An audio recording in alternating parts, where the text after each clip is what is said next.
প্রথম আমাদেরকে আমাদের জীবনের উদ্দেশ্যটাকে ফিক্স করতে হবে। আমরা পৃথিবীতে কি উদ্দেশ্যে এসেছি, এই উদ্দেশ্যটাকে বোঝা এবং সেই অনুযায়ী আমল করা, এটা হলো আমাদের জীবনের প্রথম কাজ। উপস্থিত তারুণ্যের প্রতি আমার প্রথম আজকের নাসিহাত যে আমরা যেন আমাদের জীবনের লক্ষ্য এবং উদ্দেশ্যটাকে উপলব্ধি করতে সক্ষম হই। আল্লাহ পাক সবাইকে তৌফিক দান করে দেন। এই বিষয়ে দুটো কথা আরজ করতে চাই।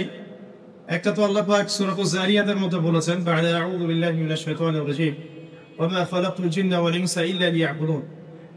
আমি জিন জাতি এবং মানব জাতিকে শুধুমাত্র আমার ইবাদত করার জন্য সৃষ্টি করেছি।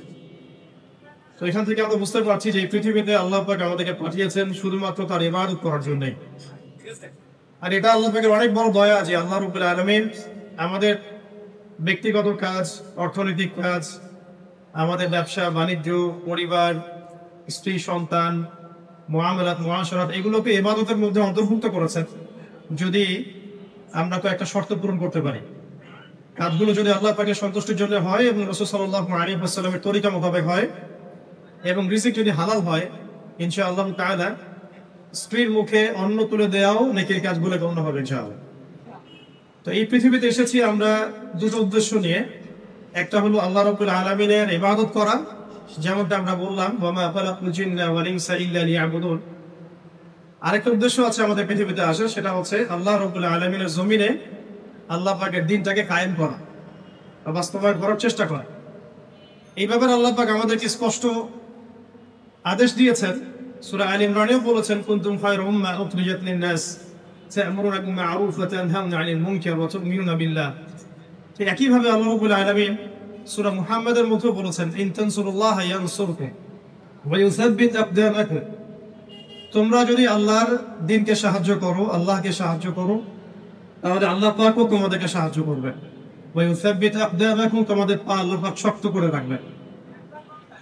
আর ওয়া ইন তাতাওয়াল্লাউ ইস্তাবদিল কওমান গায়রাকুম, আর তোমরা যদি মুখ ফিরিয়ে নাও, পৃষ্ঠ প্রদর্শন করো, তাহলে জেনে রেখো আল্লাহ পাক অন্য কওমকে তোমাদের স্থলাভিষিক্ত করবেন এবং তারা তোমাদের মতো হবে না। এই আয়াতগুলো থেকে আমরা বুঝতে পারছি যে আল্লাহ রাব্বুল আলামিনের জমিনে তার দ্বীন কায়েম করা, তার দ্বীনের সহযোগী হওয়া, দ্বীন ইকামতে দ্বীনের কাজ করা, দ্বীন প্রতিষ্ঠার জন্য কাজ করা, এটা আমাদের পৃথিবীতে আসার অন্যতম একটা উদ্দেশ্য। তাই আমি তরুণ ভাইদেরকে হৃদয়ের অন্তঃস্থল থেকে অনুরোধ করব, জীবনের উদ্দেশ্য সম্পর্কে আমরা সচেতন হই। আমরা পৃথিবীতে শুধু খেলতামাশা করতে আসি নাই, সময় নষ্ট করতে আসি নাই, শুধু চাকরির পিছনে ছুটতে আসি নাই, ব্যবসার পিছনে ছুটতে আসি নাই।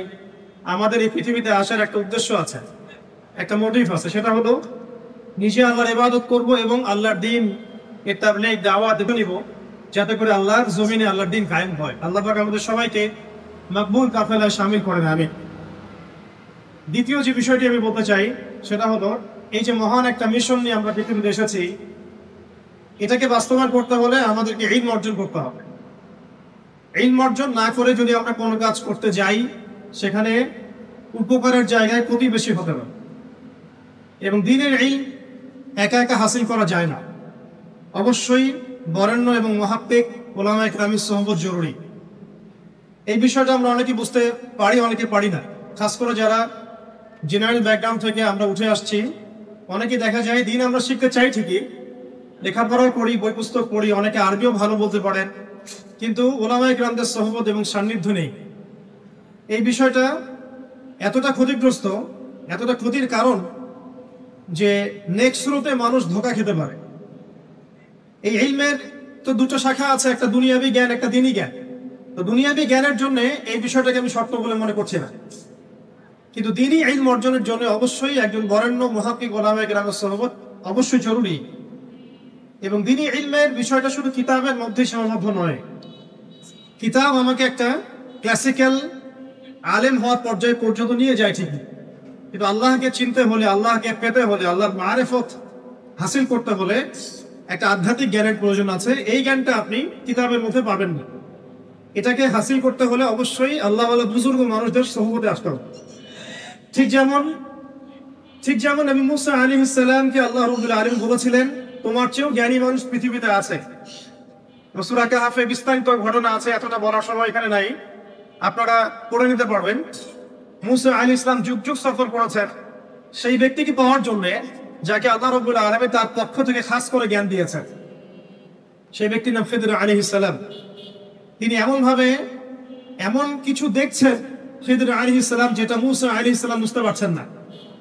মূসা আলাইহিস সালাম নবী হওয়ার পরেও বুঝতে পারছিলেন না কেন নৌকা ফুটা করা হচ্ছে, কেনই বা বাচ্চাটাকে হত্যা করা হলো, আর কেনই বা দেয়ালকে নির্মাণ করা হলো। খিদর আলাইহিস সালামকে আল্লাহ রাব্বুল আলামিন এমন আধ্যাত্মিক জ্ঞান দিয়েছিলেন, আল্লাহর মারিফত দিয়েছেন, তিনি এমন কিছু দেখতে পাচ্ছেন দূর পর্যন্ত, যেটা মূসা আলাইহিস সালাম বুঝতে পারছেন না। হাদিসের মধ্যে তো এটাও এসেছে, সেদিন যদি মূসা আলাইহিস সালাম এত প্রশ্ন না করতেন, তাহলে হয়তো আরো অনেক জ্ঞান জানা যেত। কামা ক্বালা আলাইহিস সালাম।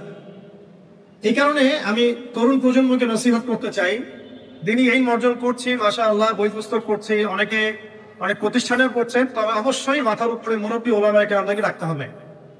এটা ব্যতীত যদি আমরা দিনের কাজ করতে চাই, কথা বলতে চাই, বা দিনের কোনো দাওয়াত তাবলীগ বা জিহাদের বিষয়ে আমরা ফিকির করি, সেখানে আমরা নিজেরাও বিভ্রান্ত হতে পারি, মানুষকে বিভ্রান্ত করতে পারি।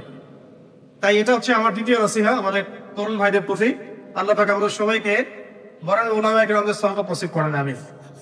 আরেকটা বিষয় এখানে আমি নিচে থেকে অ্যাড করতে চাই, সেটা হলো যে আমরা এখন অনেকেই অনলাইন কেন্দ্রিক চিন্তা ভাবনা করি। অনলাইনে কে কত ভাইরাল, কার কত ভিউজ বেশি হয়, হ্যাঁ, কার ফ্যান ফলোয়ার্স কত বেশি, এগুলো আমাদের কাছে এখন হকের মানদণ্ড হয়ে গেছে, অনেকের কাছে, সবার কাছে না। এটা একটা মুসিবত, এটা খাসারা। মনে রাখবেন, বরেণ্য ওলামায়ে কেরাম এবং আল্লাহর ওলিগণ নিজেদেরকে এত জাহির করেন না, তারা নিজেদেরকে লুকিয়ে রাখতে চান, তারা ইজহার করা পছন্দ করেন না, তারা হক এবং বাতিলের মধ্যে মিশ্রণ ঘটান না, তারা হক এবং বাতিলকে স্পষ্ট করে দেন। তারা পৃথিবীতে মজলুম হন, নিভৃতচারী হন। তাদের অবস্থা তো এমন হয় যে তারা দিনের বেলার ঘোরসাওয়া, রাতের বেলার দরবেশ। তো এই ব্যাপারে ইমাম মালিক রাহমাতুল্লাহি আলাইহির একটা কওল আছে, জ্ঞান কারো কাছে আসে না, জ্ঞানের কাছে যেতে হয়। তাই আমাদেরকেও সেই রকম বুজুর্গ আলেমকে খুঁজে বের করতে হবে। এমন নয় যে আপনার ঘর পর্যন্ত তিনি হেঁটে আসবেন, এমনটা নাও হতে পারে।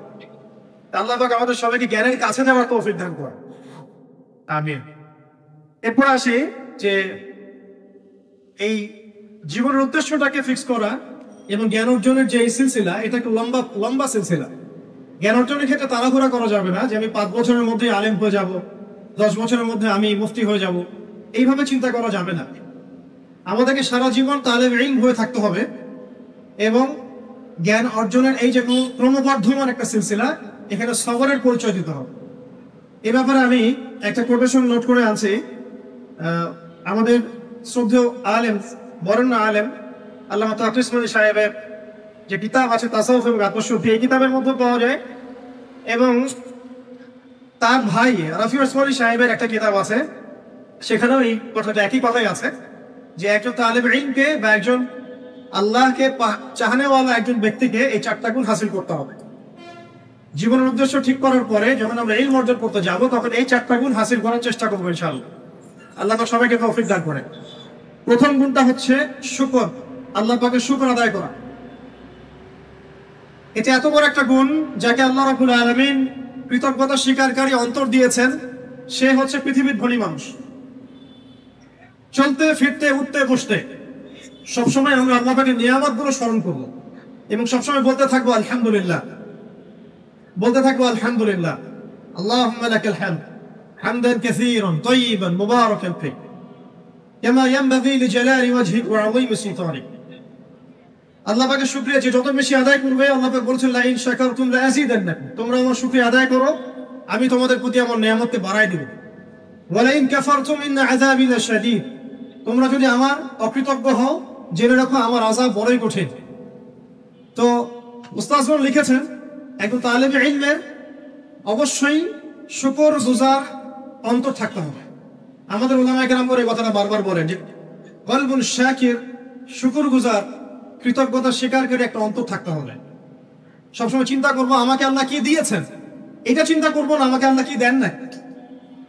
আল্লাহ পাক আমাকে সুস্থ রেখেছেন, নিরাপত্তা দিয়েছেন, আমি খাচ্ছি, পান করছি, এই যে নিয়ামত, আল্লাহ পাকের যে অগণিত নিয়ামত, এটাকে স্মরণ করা এবং সে অনুযায়ী শুকরিয়া আদায় করা। আল্লাহ পাক সবাইকে শুকরিয়া আদায় করা তৌফিক দান করেন।